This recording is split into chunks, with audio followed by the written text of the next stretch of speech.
So nothing much going on in the world right now. What does Garrison Keillor say? Or used to say, it's a slow week in Lake Wobegon, right? It's clear that the REM song, It's the End of the World as We Know It, is definitely here. It is truly the end of the world as we know it in terms of political and geopolitical kind of relationships. It is. The defeat in such an astounding fashion of the Brexit vote today in the UK is a really, really big deal. And so that's a place of tremendous turmoil right now. And in this country, we're obviously in the midst of a government shutdown, right? Which doesn't really seem like an easy outcome anyway forward. So we're in the midst of a lot of stuff. And I want to start with kind of just two announcements. One is that after this lecture series is over, I'm going to be doing a lecture series that I've done before, but always needs constant updating. So I just want to let you know about it. It's The Right to Vote, America's Founding Flaws, the Civil Rights Revolution, and Our Work Today. This is the blurb about it. Voting in America has always been a site of struggle because there's genuine democratic power in electing officials and voting on ballot initiatives. Far too many white leaders have sought to limit voting rights of people of color, and how all of us respond in 2018, actually 19, this is my blurb for when I last offered it, is a defining decision. This lecture series examines how the U.S. civil rights movement in the 1950s and 1960s worked for civil rights and ultimately voting rights for all. We will focus on how 4 crucial roads converged in the voting rights campaign in Selma in 1965. Montgomery and its bus boycott pioneers, Nashville and its nonviolent students, Birmingham and its courageous children, and Mississippi and its fearless freedom foot soldiers. 50 years after the death of Dr. Martin Luther King Jr., he died 50 years and about 9 months right now. The battle for voting rights for all Americans is ground zero of the nation's fight for democracy. This is clearly the case in this country. I'm going to be doing this series free, okay? So it's open to anybody who wants to come. You just have to show up. There's no registration. There's nothing. It'll be in this room. All right? It's going to be 5 Tuesdays in a row, the 5 that come after these 5, February 12th through March 12th in Kane 120. So I basically just marked off 10 Tuesdays in a row to start 2019 to do these 5 lectures and then these 5. I would invite you to come to this. Who knows where our country will be by that point in time? But I can assure you that the struggle for voting rights will still be at the center of where we're going to be. Okay? So invite you. Please share this with everybody you know. When I send out the next video link, I'll send out a little blurb, this little blurb, and you can send it to other people. But there's no registration process. If 10 people come, then 10 people are here. Okay? It's for anybody who wants to come. Okay? This second announcement I want to make is that I'm looking forward in time towards the 2020 presidential election, which is underway already in terms of the candidates. Today on the Colbert Show, Kirsten Gillibrand announced that she's running. Sherrod Brown said he's not sure, but he is going to take a tour of 4 states that just happen to be Iowa, New Hampshire, Nevada, and South Carolina, the 4 early states. So not sure, but probably. It's a good chance Kamala Harris is going to get in the race here just shortly. And who knows who else will be going on. Joe Biden, Cory Booker's going to run. So it's clearly underway. The debates will start to happen in summer. The Democratic debates in summer 2019. So about 4 or 5 months from right now. Okay? So looking forward for that, I think I'm going to do something that I've thought about for some time, is I think I'm going to take some trips to some of the early states. And I'm going to open them up for people who might want to come, all right? They're going to be a way of raising some funds for a voting rights initiative that I'm working on. So you're going to hear more about this as we go. We're just planning these ideas right now. But planning to spend probably 4 or 5 days in Iowa, 4 or 5 days in Nevada, 4 or 5 days in South Carolina, okay, before all those key states. Why? To see democracy in action And one of the days in each place, we will ask all of the people who come to spend a day volunteering for the candidate of their choice. On the ground in Iowa, South Carolina, Nevada. It's an incredible experience. I've had the privilege to be in these places with students. It is an experience unlike anything you'll ever experience in Washington because the candidates pretty much stop here for about 2 hours. They live in Iowa. They live in Nevada and South Carolina in these early states. They are there. You can walk up to them and talk to them. Okay? So you'll hear more about that as we go. All right. By the end of these lectures, we'll have that information kind of nailed down so you can check it out if you want. So I want to start this lecture by actually looking back. So to Throwback Tuesday, this is a Twitter thing, all right, where it's like throwback to some other time period. And today is January 15th, 2019. 30 years ago tomorrow, but essentially 30 years ago exactly because, if you think about the next day, 30 years ago on January 16th, 1989, this was the Time magazine cover. 30 years ago.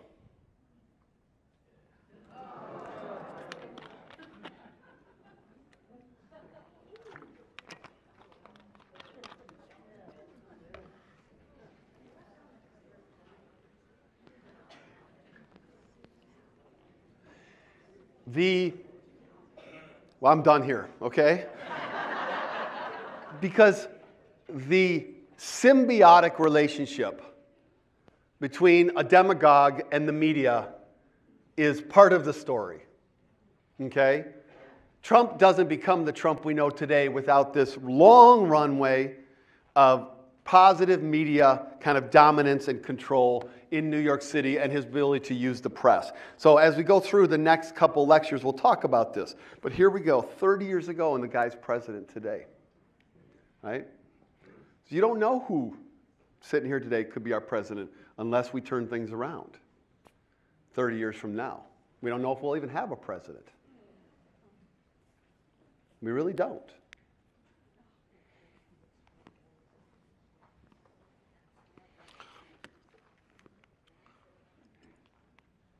So the overview of the lecture series is this, just a reminder to start each lecture. I offered a typology, some definitions of demagogues last time, and then talked about two people, Huey Long and Joseph McCarthy.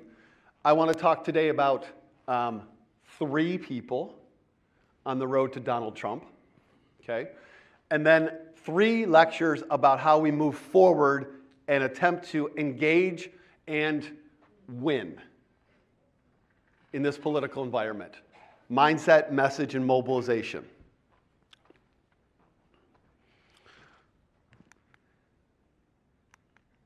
The lecture tonight is the slope to Donald Trump.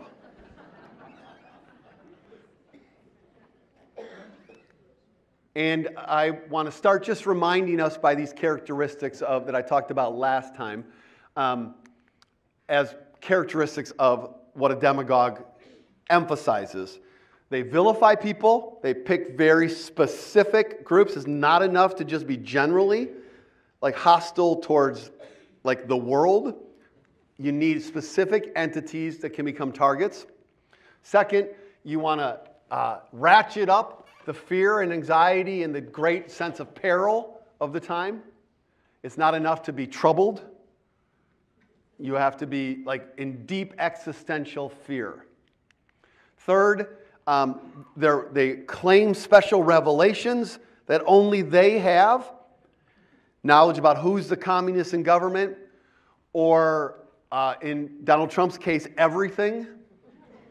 And everybody else are idiots. They're not just not knowledgeable, they're stupid, because the demagogue has to be the smartest person in the world. Fourth, they claim to stand for the forgotten or the ignored. They claim to be the person that is, no matter what the truth of the matter is, they claim to be the ones that stand for the forgotten and the ignored. And then fifth, they're an ultimate performer. They thrive on the spotlight. They seek it out. they live for it, and if they don't have it, they'll conjure it up. Okay, it's the Demagogue show. In our narrative kind of format, it looks like this. If you're the demagogue, you're saying certain people are endangering America. I can save us. I stand for real America. And the show is always on. So tonight, I want to do one of these at least every night. I want you to talk to somebody you don't know. Okay? And so you lean forward or lean back, and if you see the same person as last time, you say, I'm sorry, I can't. Can't talk to you. Because we are creatures of habit, so you might be sitting in the same seats. I get that. All right? But I want either to lean forward or lean back, and I want you to pick one of these. Here's the question for you to do. These 5 things across the bottom all map onto the things above. Certain people, that's the vilification, are endangered in America, scary, and so on. These map onto those up there. If you were being hired by a person who said, I want to be the best demagogue ever, which of these 5 would you say to that person are the most important one they need to nail? They've got to be phenomenal at it. So go ahead and take 30 seconds, think about it. Which one would you say, this is the most important demagogue thing? And then talk to somebody for 2 minutes about this. Okay?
Okay.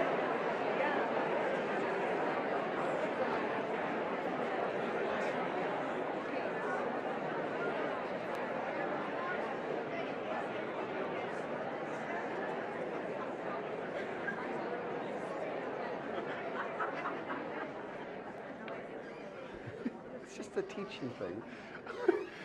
Okay. Just shows of hands. Okay. Shows of hands. How many say it's about the targeting of certain people? Okay, you're lukewarm on that one. How many of you say it's about endangering America? That's the key claim. Okay, that's winning right now. Winning in a losing sense. Okay. How many say it's I can save us? Ooh, that's neck and neck, number 2 and 3. Who says it's the I stand for real America? Man, you've really split. And how many of you say it's the show is always on? Oh, that wins right there, okay. The show is always on. Okay.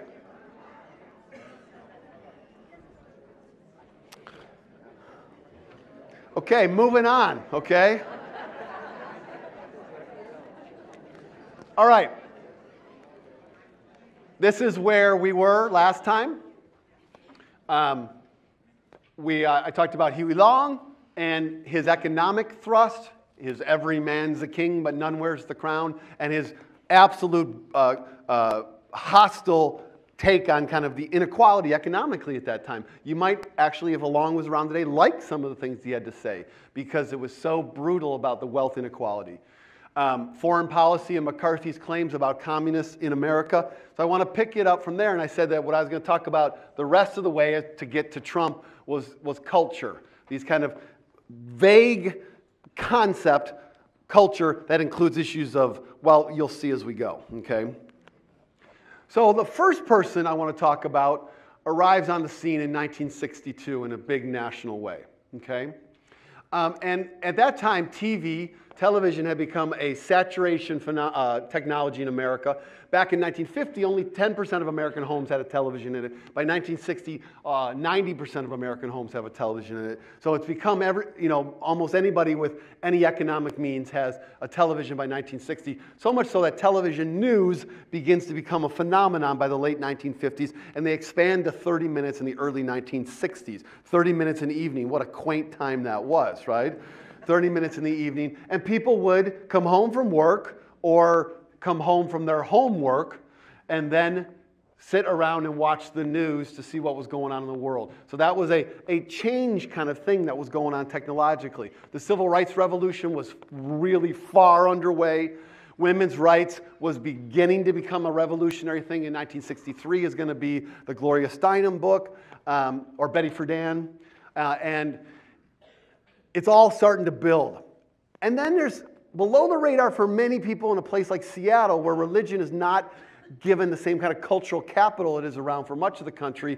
There were two Supreme Court of the United States decisions in 1962 and 63 which outlawed prayer in public schools. They were back-to-back years, and they became massive rallying cries for conservative kind of Christians in this country that felt like this is the beginning of the end. Civil rights revolution, women's rights, SCOTUS rulings on school prayer, and then it all begins over the next several years to get layered with the Vietnam War and the sexual revolution and all of this. So this is all the turmoil. Remember, the cultural kind of economic turmoil is part of what makes a demagogue, gives the demagogue the opening they're looking for. And in this space, George Wallace comes to national prominence. Come on, Wallace is the second easiest one on this list, all right? You can't do a demagogue lecture series without McCarthy and Wallace, okay? So Wallace comes on the scene. Now let's talk a little bit about George Wallace. Wallace was in Alabama. He went to college at the University of Alabama, went to law school there, and he became a member of the State House of Representatives, and then got appointed to be a judge in that area. I can't remember if it was a federal or state judge, but he was a judge, and he was considered quite moderate on racial issues for much of his kind of early professional careers. He was, in the history books, we learned that Wallace would often refer to African-American lawyers and defendants by the courtesy title of Mr., which was very uncommon to black Americans in Alabama at this time. He was often respectful of lawyers that were black in a different way than most white judges. So he actually was thought to be fairly moderate at the time. And he ran for governor in 1958, and he loses to John Patterson. He loses in the Democratic primary, which is the only competitive political party in Alabama. He loses, and he takes a very important lesson away from this loss. Patterson was a strong segregationist, out and out racist. There was nothing subtle about him. And Wallace takes out of this the lesson that he will never be out racist again. Okay? And he says it in quite offensive language, the way he puts it historically. But he will never, ever have someone be more racist or segregationist than him again if he runs for office. That's the lesson he takes away from this. So he runs again in 1962 as an arch segregationist. Like, he's the one now that is going to fight for the white race in Alabama. He's going to stand for it. His slogan is "Stand Up for Alabama," which is, I am assure you, was not "Stand Up for Black Alabama," right? It was "Stand Up for Alabama." And he would go around the state talking about segregation and the importance of this and the way that the United States Supreme Court was chipping away at this. And hey, just look across the state line over to Mississippi, where they're trying to integrate the University of Mississippi. And he wins. He wins. And on the day of the inaugural, remember, you get elected in one even year, and then you get inaugurated in January the following year. In the inaugural in 1963, he does two things. One, he lowers the American flag and raises the Confederate flag above the American flag, which is illegal, and puts it up on the state capitol, the Confederate flag above the American flag, and dares the federal government to do anything about it. And they never do. They never do. And second, he gives a speech where he delivers one of the most famous lines in the history of American politics. It's famous beyond demagoguery, but it is like the archetypal line of American racial demagoguery. And we're going to listen to it.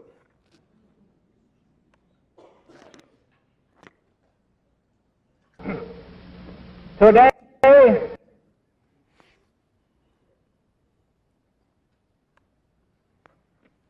you know what? I'm still working on this. There we go. Here's Wallace. This is him. It's colorized, which seems a little crazy, but it has been colorized. Today, I have stood where once Jefferson Davis stood and took an oath to my people.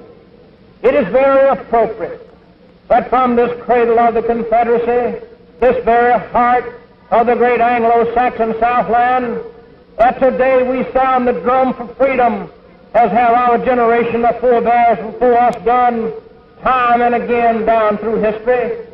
Let us rise to the call of freedom-loving blood that is in us, and send our answer to the tyranny that clanks its chains upon the South. In the name of the greatest people that have ever trod this earth, I draw the line in the dust and toss the gauntlet before the feet of tyranny, and I say segregation now, segregation tomorrow, and segregation forever.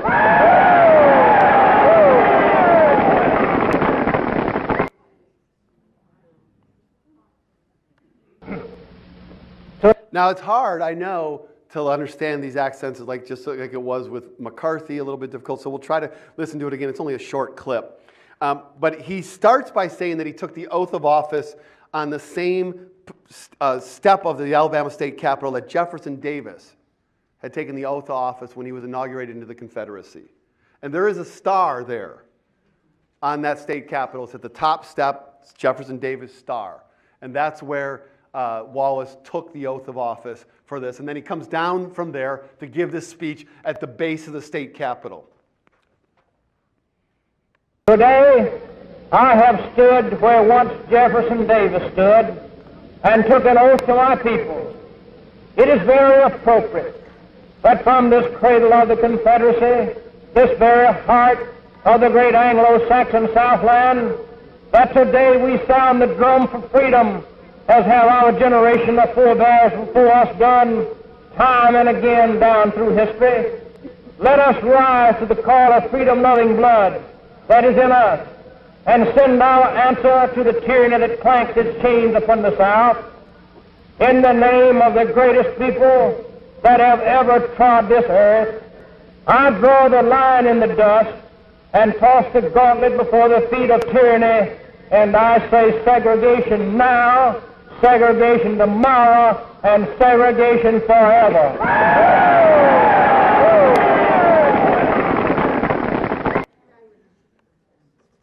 Yeah, you can do all kinds of interesting analysis of the people in that.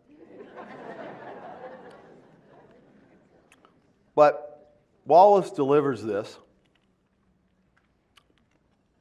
in concert with the flag going up. And he immediately becomes a favorite of some people around the country.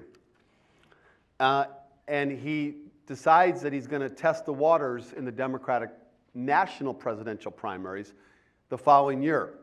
Lyndon Johnson's got a stronghold on the Democratic presidential nomination, but Wallace nonetheless runs against him.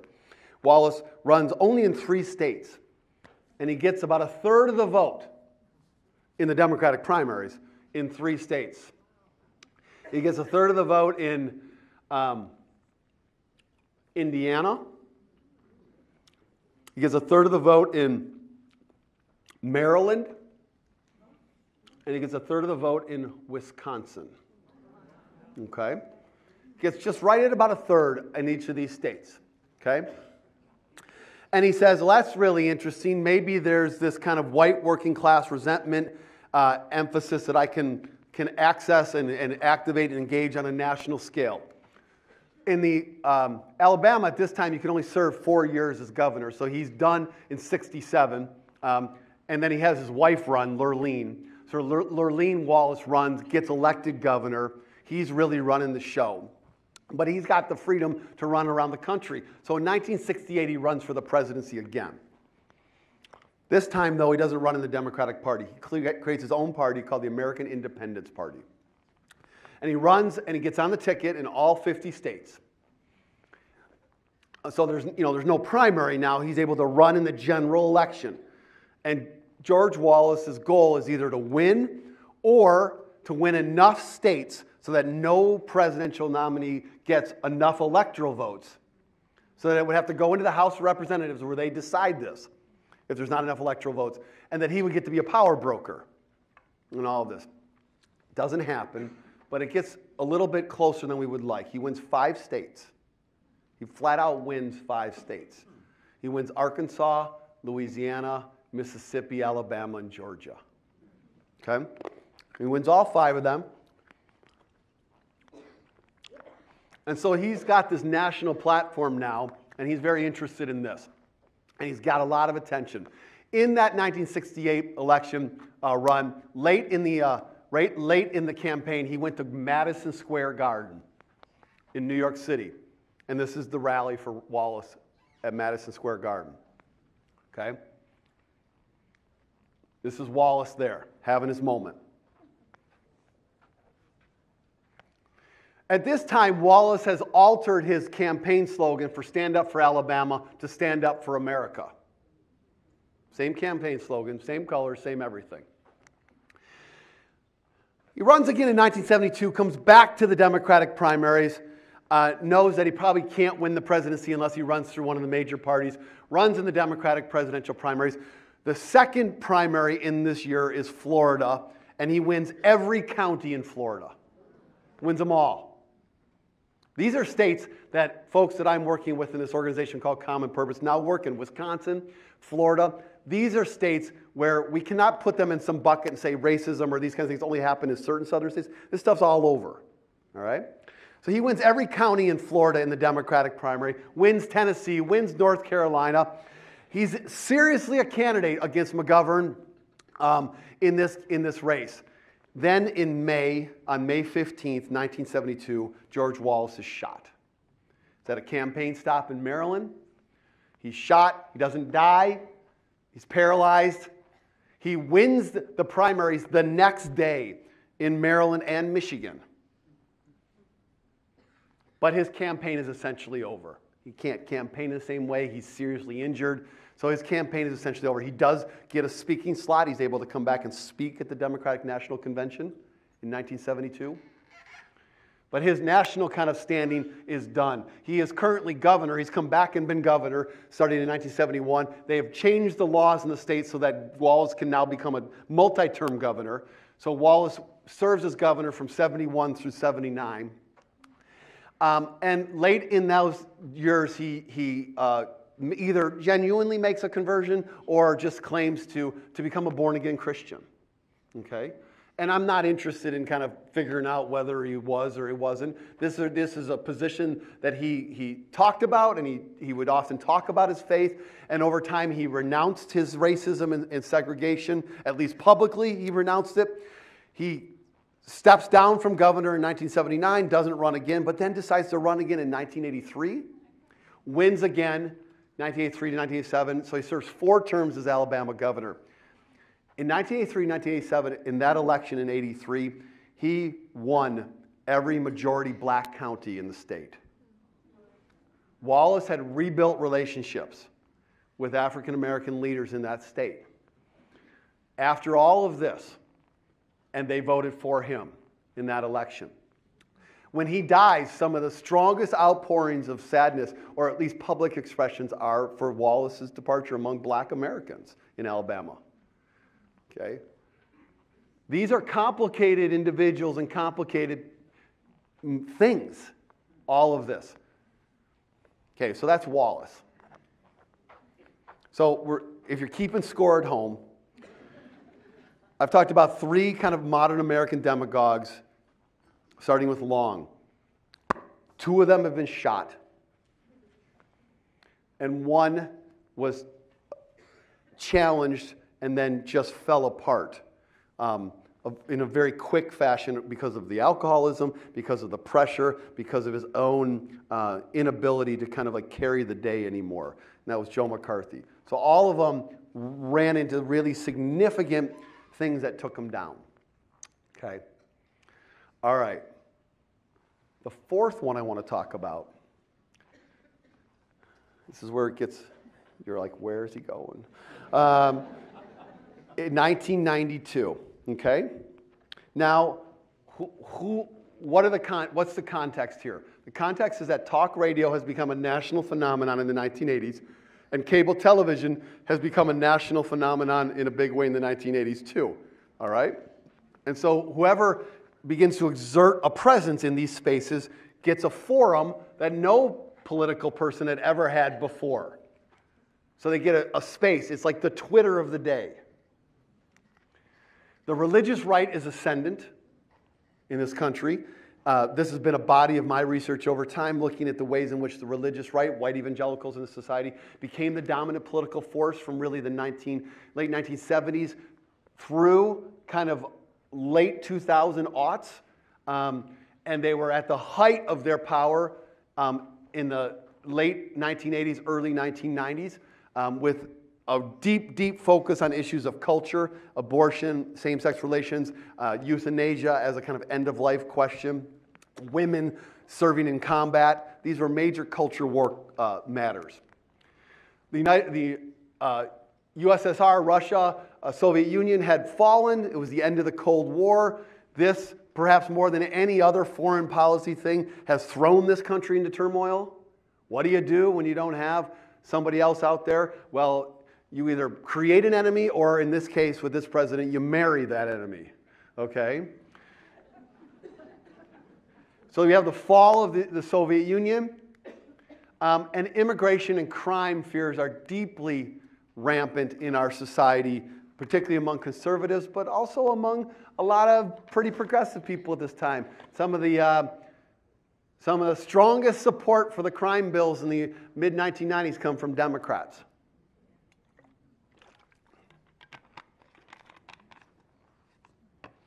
In this context, there's a gentleman named Pat Buchanan.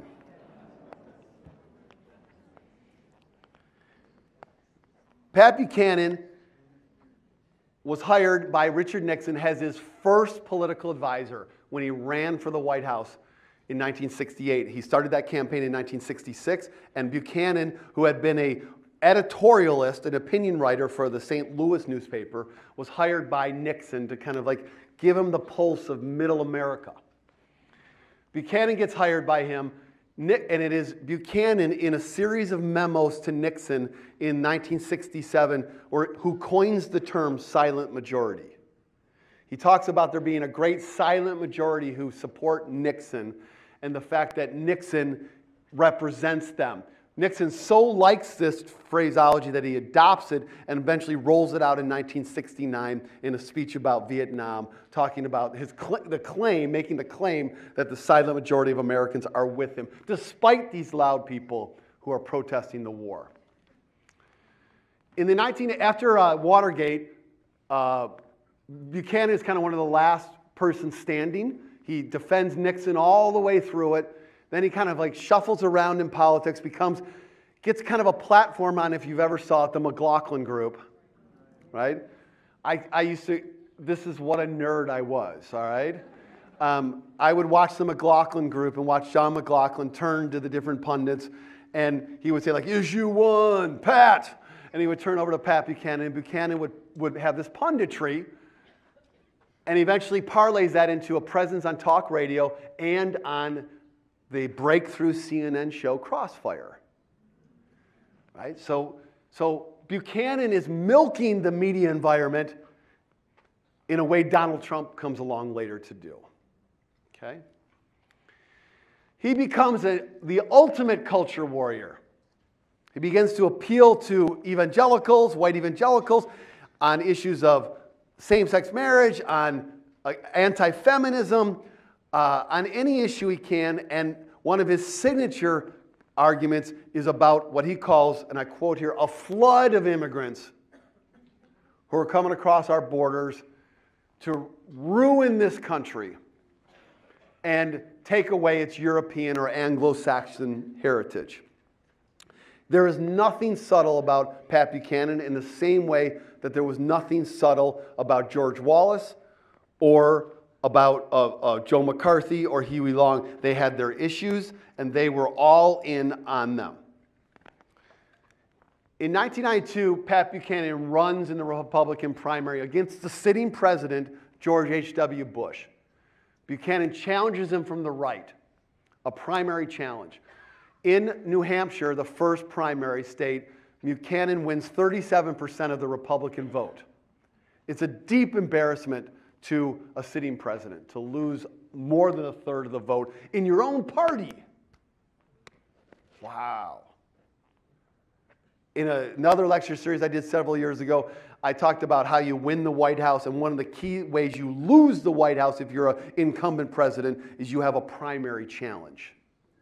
You try to head those off so you don't have a primary challenge because it exposes fissures in the party. So Buchanan exposes that chasm, gets 37% of the vote in the Republican primary in New Hampshire, and goes on to run the whole way through. He sticks it out all the way through. Long after it's apparent that he's got no chance, he runs through all of the states and eventually gets a speaking slot in the convention in 1992. Speaking slots are always a big deal. Buchanan, because of his levels of support, somewhere between 20 and 30% consistently across the primary states, argues and gets a primetime speaking slot. And he delivers what becomes known to people who study kind of political messages and rhetoric as the religious war speech. Okay, he gives the religious war speech where he uses that terminology. There's a religious war in America. And there is people on the right side, and there are people on the wrong side. And he's, on the right side in his argument. His introductory book that he wrote, almost all of these people who run for office write books, was titled Right from the Beginning. Okay? It's that kind of certainty and, I'm right and everybody else is wrong, plus the cute little play on the politics of the right, right? So he takes this opportunity to talk about religious politics, and I want to show you just one kind of moment in this speech.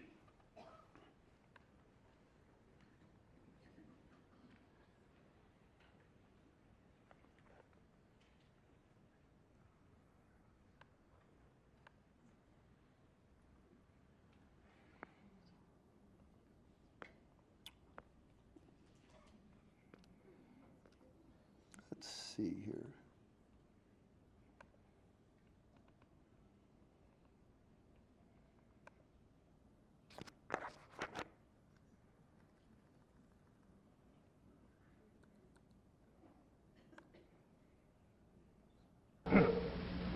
Today, No, we don't need to see you again. No.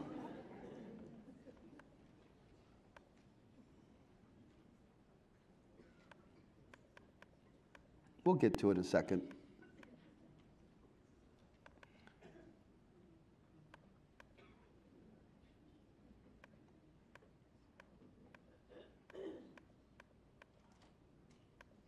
Getting there. There we go. Okay. I needed to look up something in my notes that you can't see.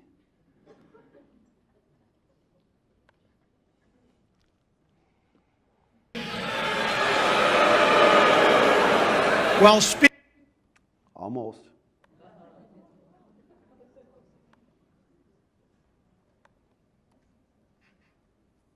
$13.20. Got it. speak for yourself, Hillary. We're going to get to the central clip in about 15 seconds here, but I'm going to give you an additional 15 seconds of Pat Buchanan, okay?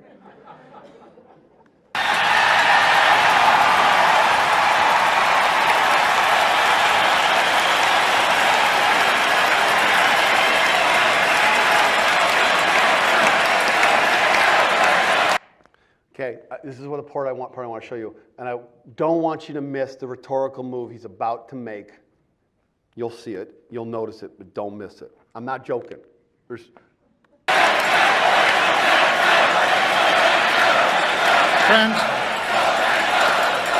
Friends, this, my friends, this is radical feminism. The agenda that Clinton and Clinton would impose on America. Abortion on demand, a litmus test for the Supreme Court, homosexual rights, discrimination against religious schools, women in combat units.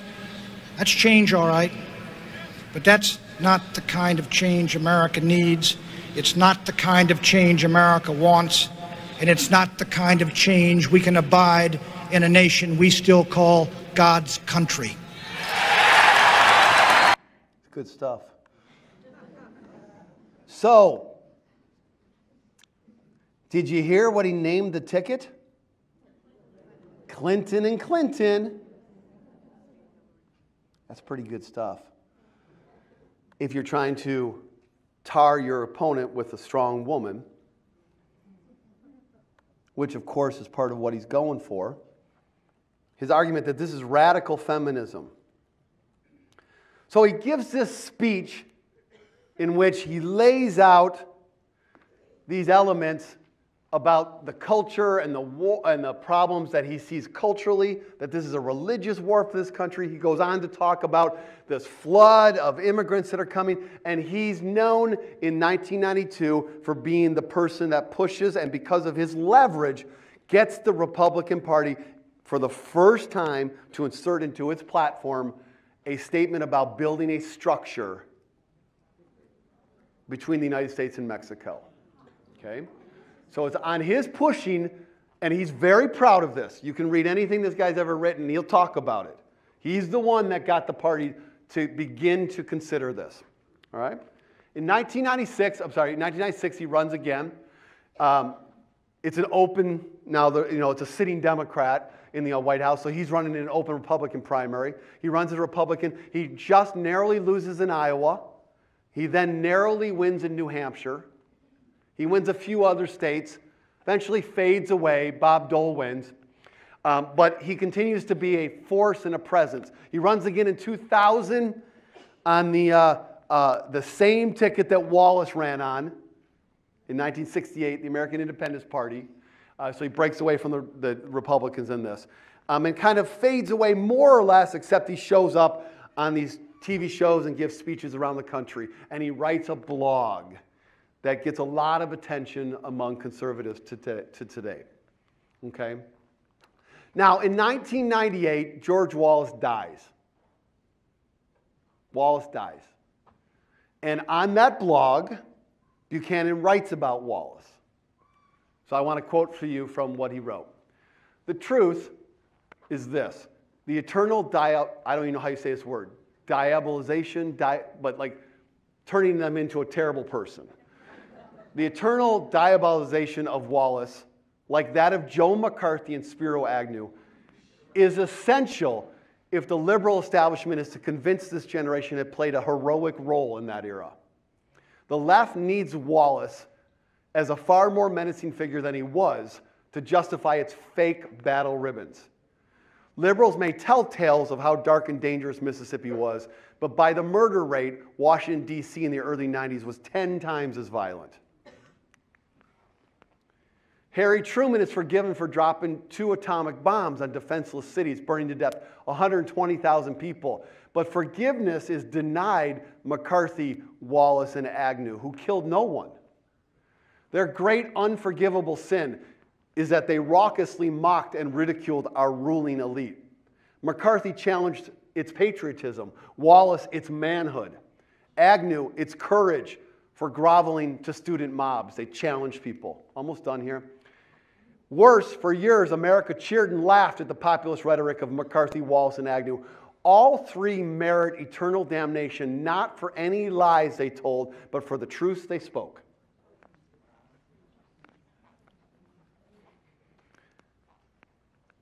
It's Buchanan looking back to his heroes, Joe McCarthy, George Wallace, Spiro Agnew, all disgraced members of the Republican leadership and national kind of politics. Buchanan's not shy. This is in 1998. He writes this. Okay? So Buchanan is useful, and he'll come back up again in our story today. He's useful for understanding how to get to Trump. Okay, so I spent a lot of time at this point in this lecture looking at that span of time, from 1992 to 2019, to basically 2015 when Trump gains this national platform, and thinking about whether or not there was anybody in that window who kind of helps us to understand the trajectory, the slope to Trump, okay? And for a period of time I thought yes, and then for a period of time I thought no, and I thought about it and I decided there is. And this is, you know, it's my take on this, of course. It's not like there's an official ranking of demagogues, right? But if it was, it'd be mine, okay? But I do think that there's another demagogue along the way, all right? So I'm just going to let you sit with that for a second, okay?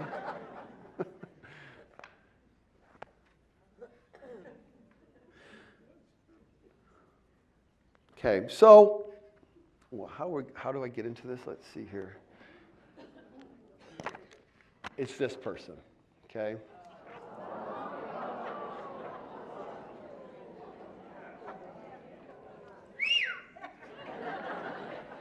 So I have it in lighter green because it's this, she doesn't have a national platform for any length of time in the way that Long, McCarthy, Wallace, and Buchanan does. But she does rocket up and is the nominee of the vice presidents for the vice presidency. So it's a much shorter kind of portion of time on the national stage, but it gets to this highest level, higher than the other candidates.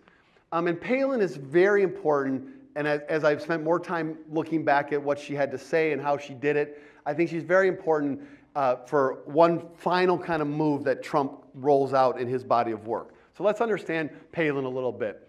She's on the scene when same-sex marriages are starting to get acceptance in some states. It's becoming a national discussion. 2004 was a very big year for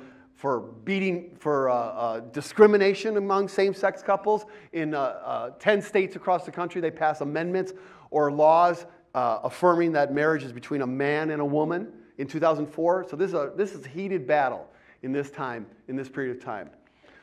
There's an economic crisis that you recall during the 2008 election happens right in the middle, late August, right when Palin is about to be named the vice presidential nominee.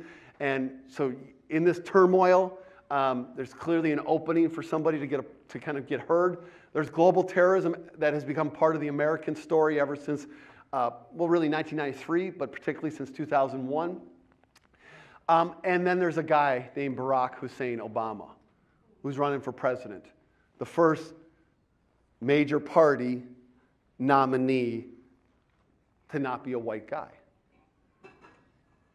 Okay? All of these folks, all of this element, all of these pieces are part of the story of Sarah Palin. And so in the midst of all this, John McCain makes a decision to ask Palin to be his vice presidential nominee. And she's the small-town Alaska mayor. All right? So she's a small-town Alaska mayor, unknown to the vast majority of Americans, but a very adept politician. And I want to show you one clip from her convention speech, which is her unveiling to the American public when she gives her speech on the Wednesday night of the Republican convention with McCain to speak the following night. And what Palin brings to the table is this emphasis upon the rural versus urban divide in our country. Okay? She's a small town Alaska mayor. But her persona is... And my parents are here tonight. She's a governor at the time, but that's not the persona that she's running on.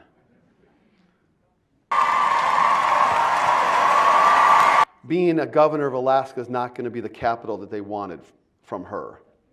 What they want from her is the kind of ruralness. So she's just introducing her parents right now. I am so proud to... Because that's what a small town mayor does, is they introduce their parents. There's a narrative trope to this that is part of this very sophisticated media dynamics in play. To be the daughter of Chuck and Sally Heath.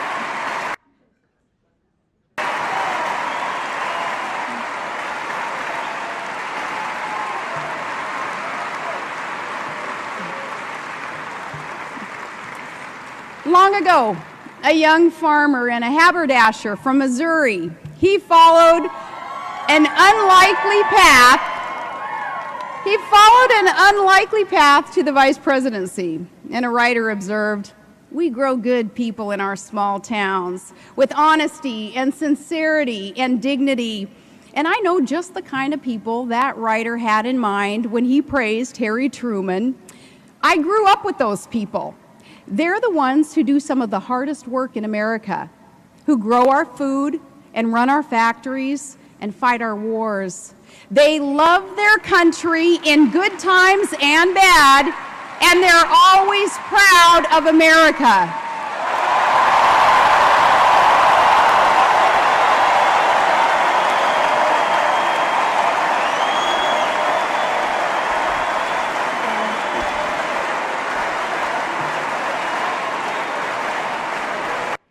It could be the equivalent of George Wallace saying, "I draw the line in the dust." On behalf of the greatest race in America, in the history of the world, in this case, on behalf of the greatest people in the history of America, small town people who love their country because others don't.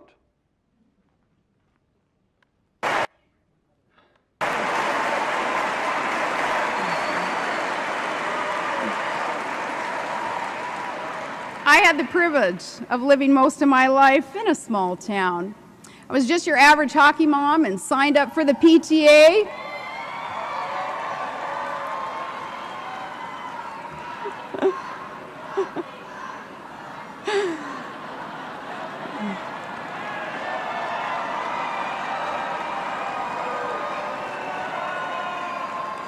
I love those hockey moms. You know, they say the difference between a hockey mom and a pit bull?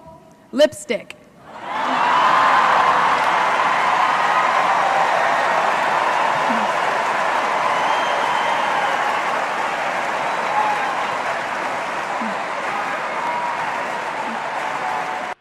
I'm sorry, but I'm just doing a little analysis of this.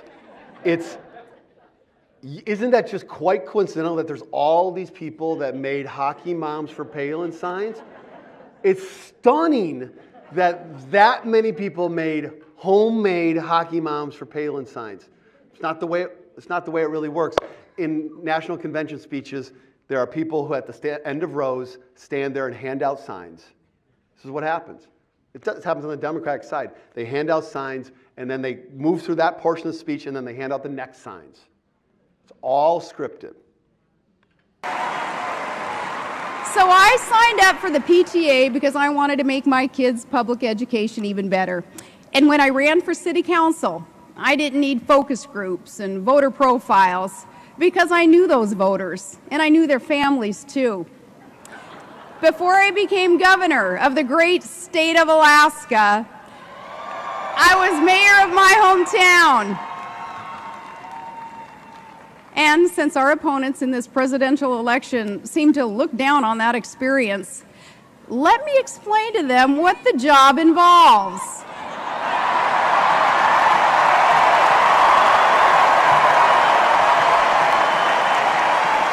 We're almost done.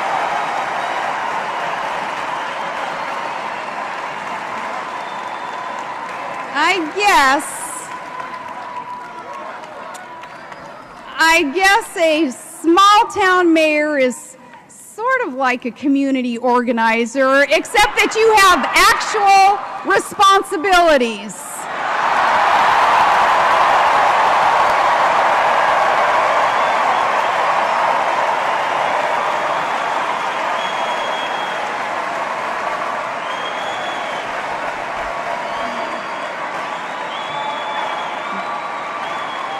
I might add.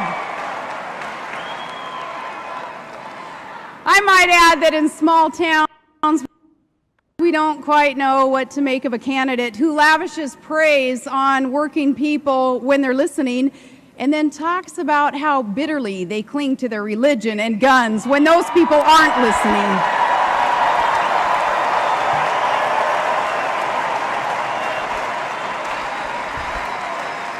Now, we tend to prefer candidates who don't talk about us one way in Scranton and another way in San Francisco. And there it is, right there.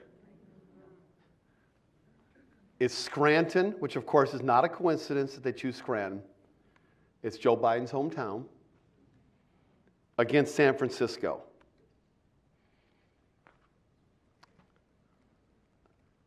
That in terms of speeches is just straight out of the Demagogue book.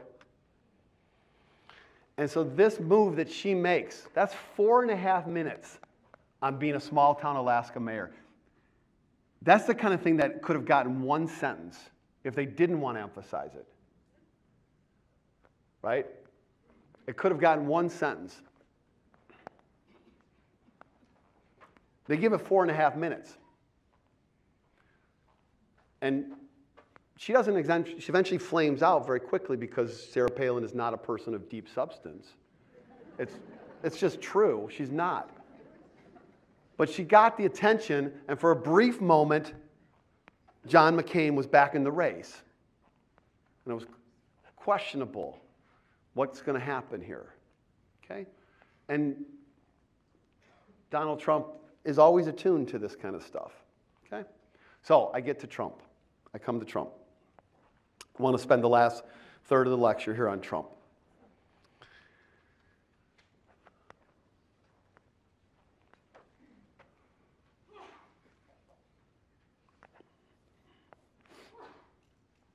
So remember, the narrative goes like this. Certain people are endangering America. I can save us. I stand for real America. And the show is always on. I'm always here, all the time. I'm up before you tweeting. I'm here. I'm here by myself in the White House, okay?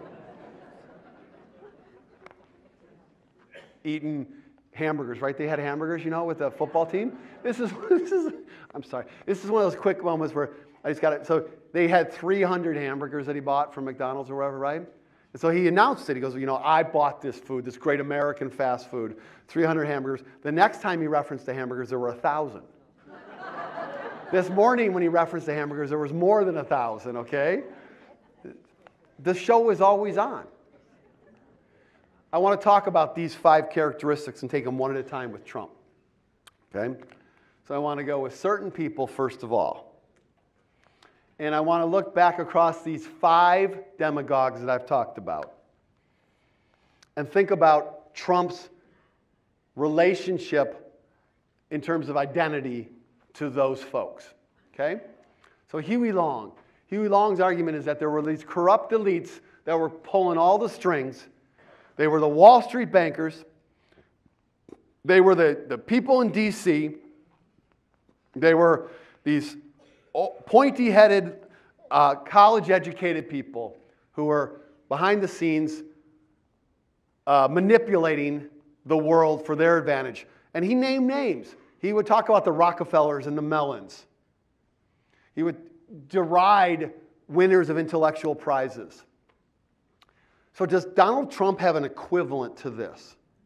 Can we trace this idea of the corrupt elites to Donald Trump's kind of political identity? Yeah, we sure can.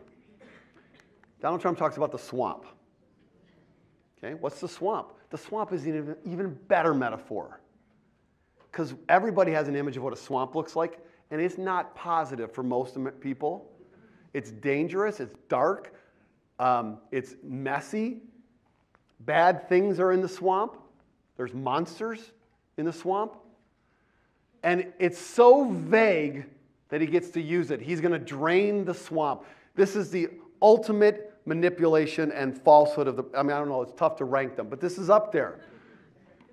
That he's going to drain the swamp. When he is the swamp. Right? But none of this is about what truth is. It's about message and identity. And so if Long was here today, he would say, like, that's really good. That's impressive, Donald. The swamp. Why did I think of that? Okay? Joe McCarthy was committed to rooting out people in government that you could not trust. Communists in government, in the State Department. Communists in the highest levels of Washington, D.C. Now, Donald Trump never criticizes the government, I know, all right? It's a joke. Does Donald Trump have an equivalent to communists in the government? Yeah, he sure does. He has the deep state. Yeah, what's the deep state? Well, first of all, it's bullshit. But second of all, the deep state is this idea that there are people in government who care more about an agenda than this country and would rather serve that agenda than the person that is the actual holder of the White House and the presidency at this time. That you can't trust the FBI or the CIA or anybody who disagrees with Donald Trump or simply doesn't act as quickly as he wants. The deep state. It is straight out of this idea that there are people in government you can't trust, and I know them. I know who they are. Okay. What about George Wallace and his argument about minorities? Well, Donald Trump is a walking offender of any non-white racial group out there.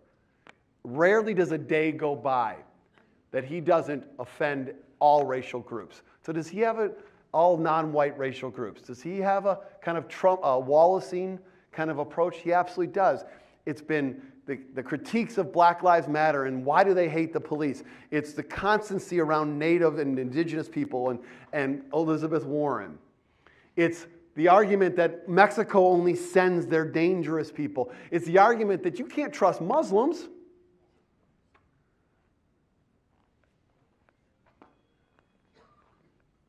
George Wallace, if George Wallace was here today, he'd say what he had said. And what Joe McCarthy had said is like, that's good. That's well done. Well done. For Buchanan, he was anti-immigrant as well as culture warrior. His claim to fame is the 1992 statement, getting that into the Republican platform about the structure, that was the word, a structure between the United States and Mexico. Does Trump have an equivalent of this?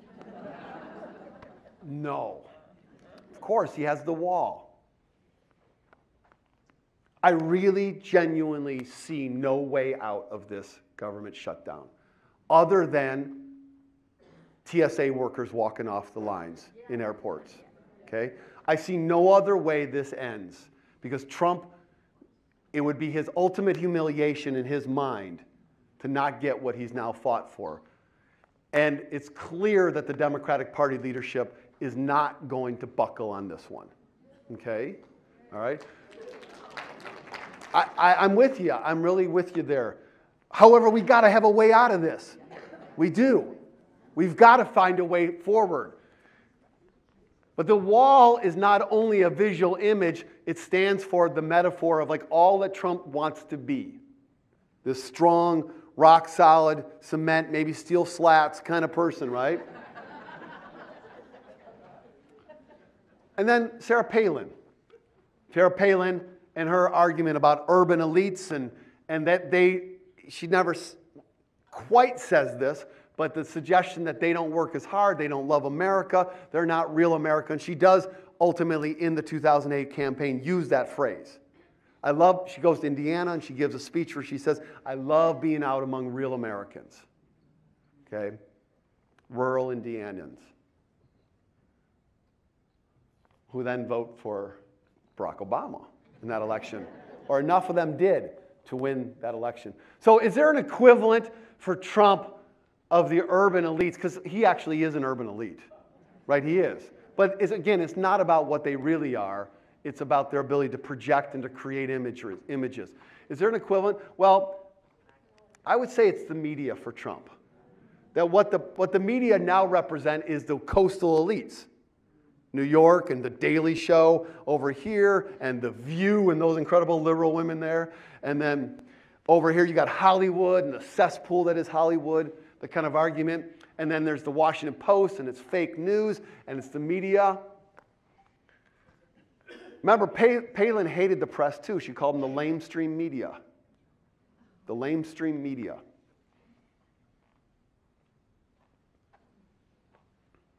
So you got all these.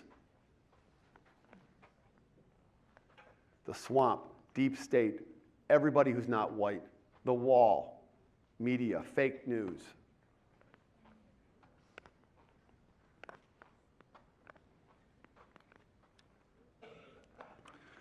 Okay, so he definitely has certain people. Among all of these, it's clear that this has been his go-to. This and these two together has been his go-to, and that's why the wall and his doubling down during the election on immigration and the caravan idea have been his go-to. But the media, a day doesn't go by that he doesn't blast them. Practically a day doesn't go by that he doesn't say something about the deep state, and the swamp is a constant rhetorical trope for him. These are constancies for him. He's got targets on a wall, and it's like he looks at it and he says, great, okay, tweet, great. Next, tweet, great. All right, how about this? Are they endangering America? Donald Trump's vision of America is one of the darkest we've ever had among any president. It is extremely negative and dark, and pessimistic doesn't capture it. It's far beyond that. And I thought back in 2016 that it was going to be too dark to win the presidency. It was just too dark. Presidents tend to run on hope. It's a pretty common message for people running for the presidency, is on issues of hope. But it wasn't too dark because of our moment and because of some of the dynamics in play with Hillary Clinton as the nominee. And so just as an example of Trump's dark image of America, that America's in so much danger right now, we can look at his inaugural address. And inaugurals are like the most positive of all the positive things that presidents say. No president gives an inaugural where they talk about how bad things are in this country. They don't come and say, like, you elected me and we suck, all right? Even if things are bad, they pivot to, it's getting better because I'm here now, right? We're going to make changes. We're going to do things. It's one of the most common kind of things in inaugurals is to talk about newness or renewness, like renewals, okay? Very common kind of dynamic in inaugurals. Here's some words that Trump used that no American president in American history has ever used in an inaugural. These are all words that Trump was the first to ever use.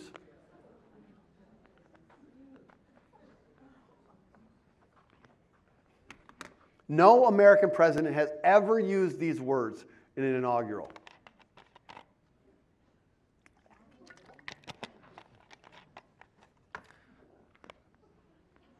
Bleed, carnage, depletion, disrepair, flush. I don't think it's that they're flush with, it's that we're getting flushed down the drain.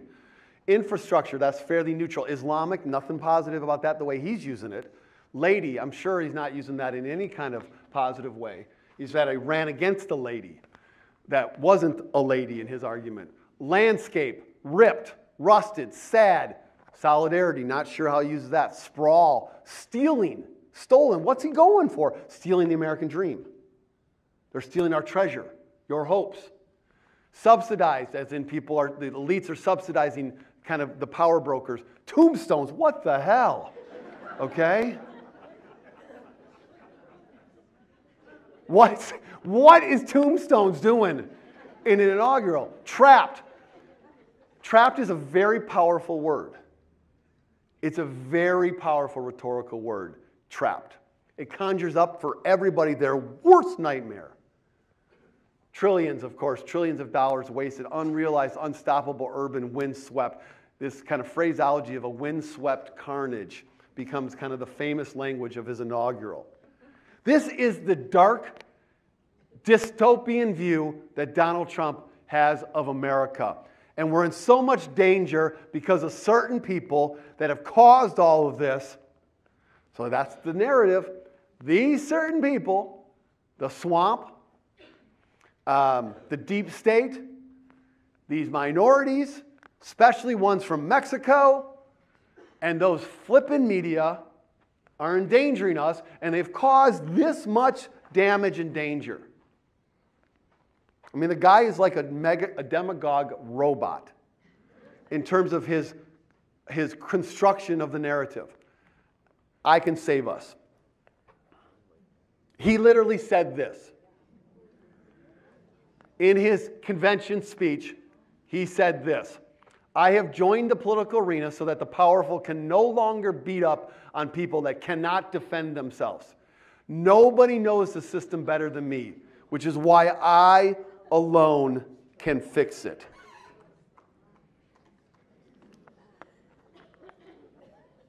How many times, we don't have a number, hundreds of times, thousands of times, he knows things that no one else knows, he says.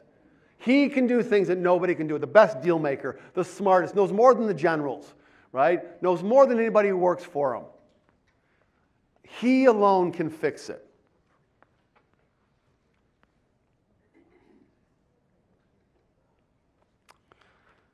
Does he stand for real America? Well, this is what he says in his convention speech. Big business, elite media, and major donors are lining up behind the campaign of my opponent because they know she will keep our rigged system in place. They are throwing money at her because they have total control over everything she does. She is their puppet, and they pull the strings. That is why Hillary Clinton's message is that things will never change. My message is that things have to change, and they have to change right now.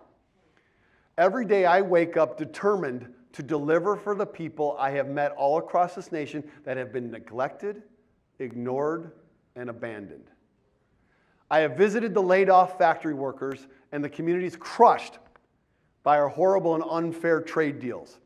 These are the forgotten men and women of our country, people who work hard but no longer have a voice. I am your voice.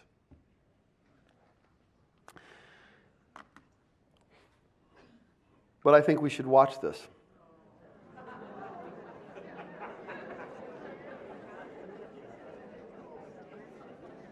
I will outline tonight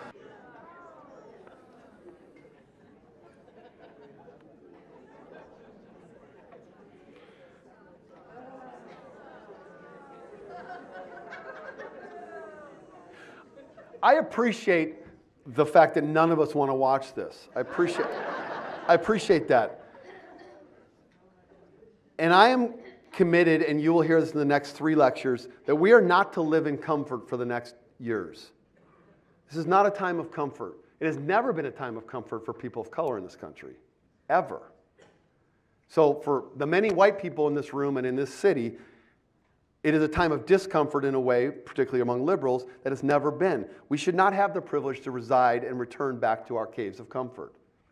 Okay? This is what the man has brought forward, and we need to deal with it. will be opposed by some of our nation's most powerful special interests. That's because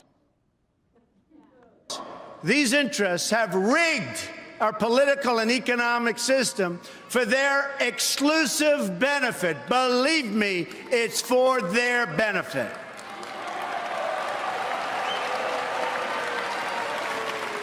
Big business, elite media, and major donors are lining up behind the campaign of my opponent because they know she will keep our rigged system in place. They are throwing money at her because they have total control over every single thing she does. She is their puppet, and they pull the strings.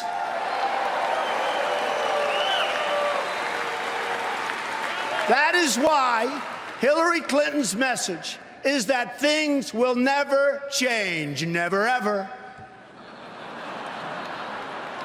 My message is that things have to change, and they have to change right now.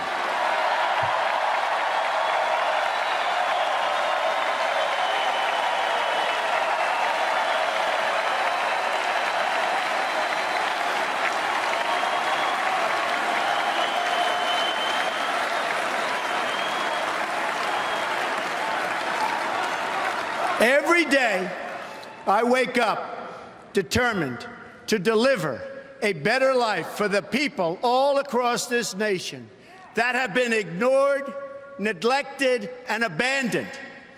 I have visited the laid-off factory workers and the communities crushed by our horrible and unfair trade deals.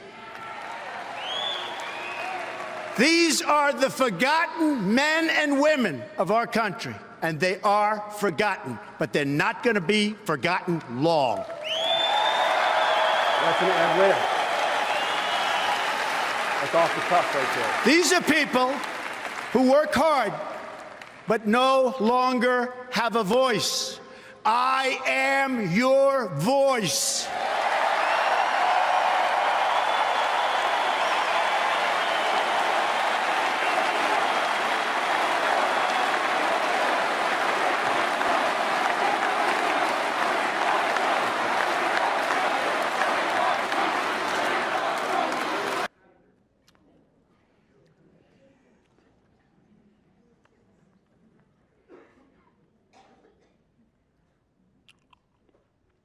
So on behalf of the greatest Anglo-Saxon race in the history of the world,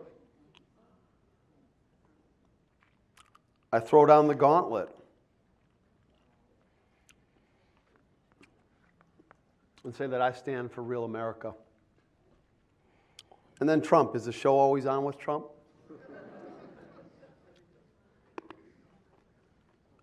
The show was always on with Trump. This is him from 1990. The show is Trump. And it's sold out performances everywhere. Donald Trump, 1990. Donald Trump, 2019.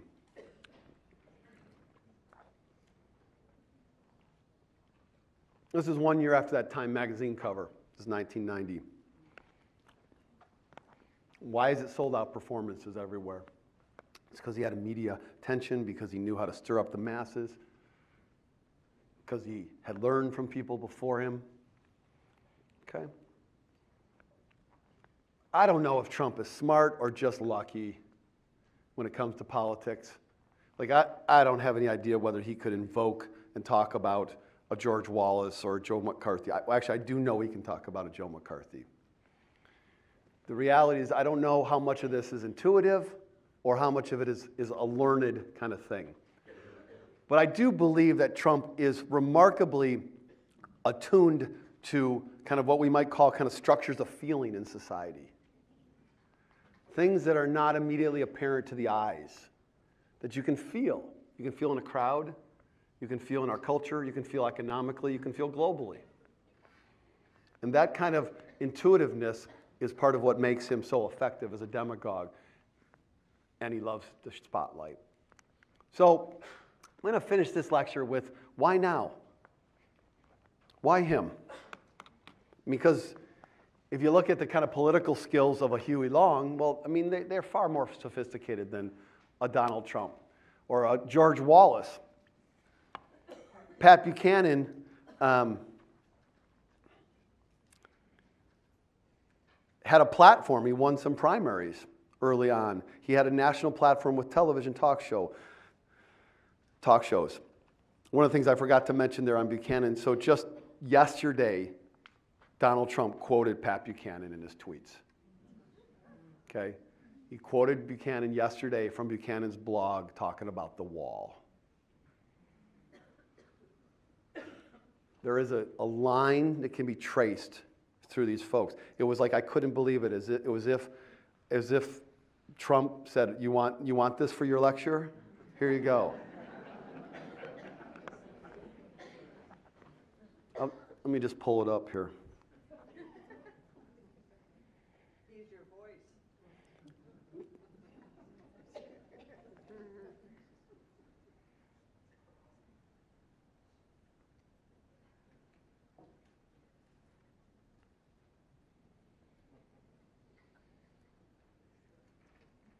My fingers hit the wrong keys all the time.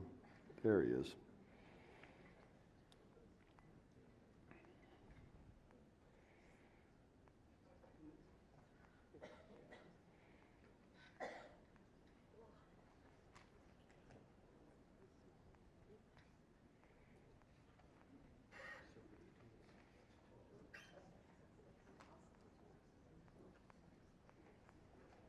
Okay.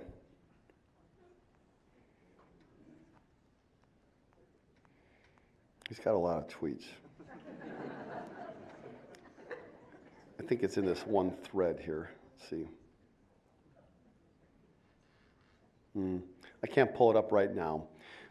I think you'll be okay with that, I'm sure. Yeah, the great people of our country demand border security now is what Buchanan writes in the blog.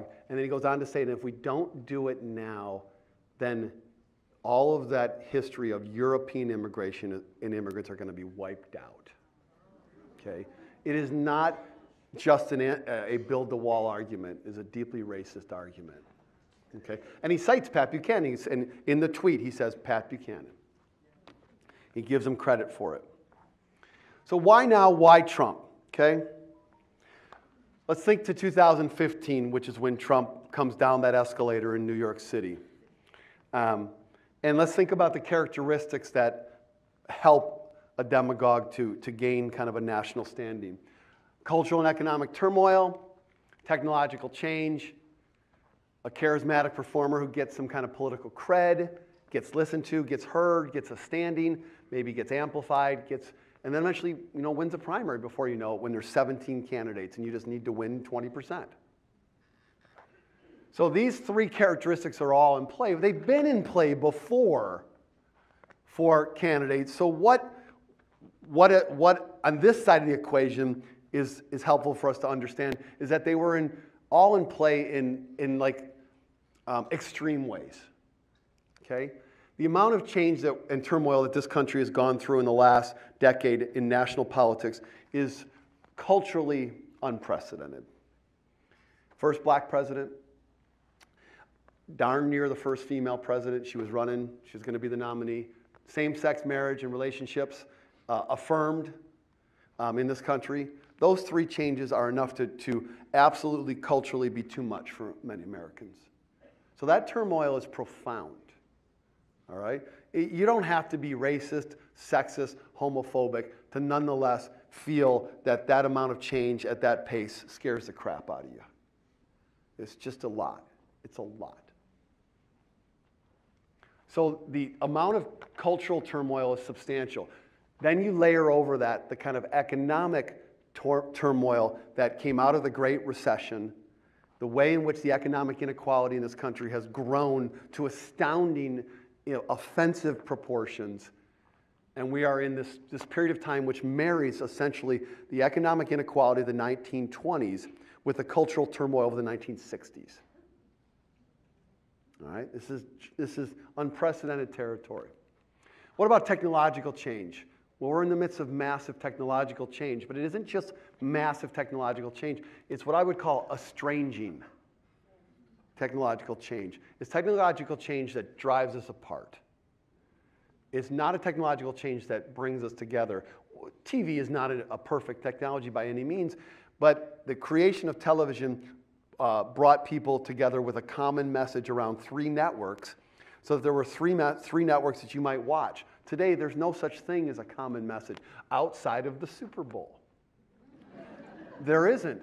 That's why advertisers pay so many millions of dollars for the advertisements on the Super Bowl, is because they know it's the one moment they can get upwards of 50 and 60 million Americans to watch that message. All right? A very popular political speech will get somewhere around 15 to 20 million Americans, which is a lot of people, but is less than 10% of the, it's less than 5% of the U.S. population. So it's not that large. So we have a estranging technological change, whether it's our phones, whether it's the way we engage with our TVs, whether it's we engage with our networks. It estranges us. It pulls us apart. And that makes it easier for someone to kind of say, I'm the one that can fix this. we have a charismatic performer who gains political cred. He's a media native. He has been raised economically and politically on manipulation of the media. And so he launched a trial balloon in 2011 when he said, I'm going to go look for this guy's birth certificate. I'm going to go. I'm going to be the one, same message, I'm going to be the one that goes and proves this. I got people working on this in Hawaii. And what happened? Did the press say, we're not going to give that crap attention? Nope. The show started. And I don't have time. I knew I wouldn't have time in the clip, in the lecture today, but I would encourage you to watch the humiliation that that Donald Trump undergoes at the 2013 White House Correspondents' Dinner. When Barack Obama, in an assassin-like way, takes down Trump because Obama's had it on the birth certificate. And Trump is there in front of all of the urban elites that he so badly wants their praise and support, and he is absolutely ridiculed. And several stories have since told us that it was at that moment that Trump said, I am running. I am going to fucking run. Because that's the only way I can regain my sense of self, right? So he decided to run out of that humiliation because that was what a media native does. An average American kind of disappears and says, I'm going to go back to my small town in Alaska and just do this, all right? But a media native says, I'm going to take it to 11. I'm going to run for president. And I'm going to come down that escalator from the beginning and talk about rapists coming from Mexico because I'm a demagogue and I'm not wasting any time. It's very adept. So we have this unprecedented change and turmoil in an estranging technological environment that's ripping us apart. And we have a media native candidate who runs for the White House, okay? All of these are things that are characteristics that could have been out there before without these kind of adjectives to them, the turmoil, the change, and the charismatic political candidate. But when you layer over the kind of depth of extremeness that each of these was, we have this rich demagogue environment, okay? But that's not the whole story, all right? There's three other characteristics that I want to make sure that we own. Okay? It's not like smart people couldn't have looked at this and said, wait a minute, I've seen this movie before. If I can put together a lecture series on this, there are way smarter people who operate the high levels of politics in our country who could have and should have and did, but didn't act upon that kind of knowledge and recognize that. So we have counter voices who are insufficiently alert to this. Where was our early warning systems that took them down? I don't want them shot, but where's the Margaret Chase Smith? Right? The counter voices were insufficiently equipped. Let's say they had been alert. Do they know what to do? Well, we should know. There is a history. We can figure this stuff out. There is the phraseology, those who don't know their history, the future is a mystery. Right? We could have been equipped. We should have been alert. We could have been equipped. And those counter voices were insufficiently engaged. I am one of these folks who thought Trump was a character and a clown, but man, I didn't really think until late in the campaign that he could win. Right? So we didn't think, like, oh, shit, like he can win. And so I just want to stop right here, I'm almost done, and say that from this day forward, you have to live with the expectation that he is going to win again. He is going to win again. And the question for everybody is, what are you going to do about that? Okay? What are you going to do differently this time? All right? So the counter voices were insufficiently alert, they were insufficiently equipped, and they were insufficiently engaged. So for the last three lectures, the next three, I want to talk about mindset, which is being alert, I want to talk about message, how it is that we're equipped, and I want to talk about engagement, which I'll call mobilization. Mindset, message, mobilization. That's how you beat a demagogue, and we're going to fucking do it. See you later.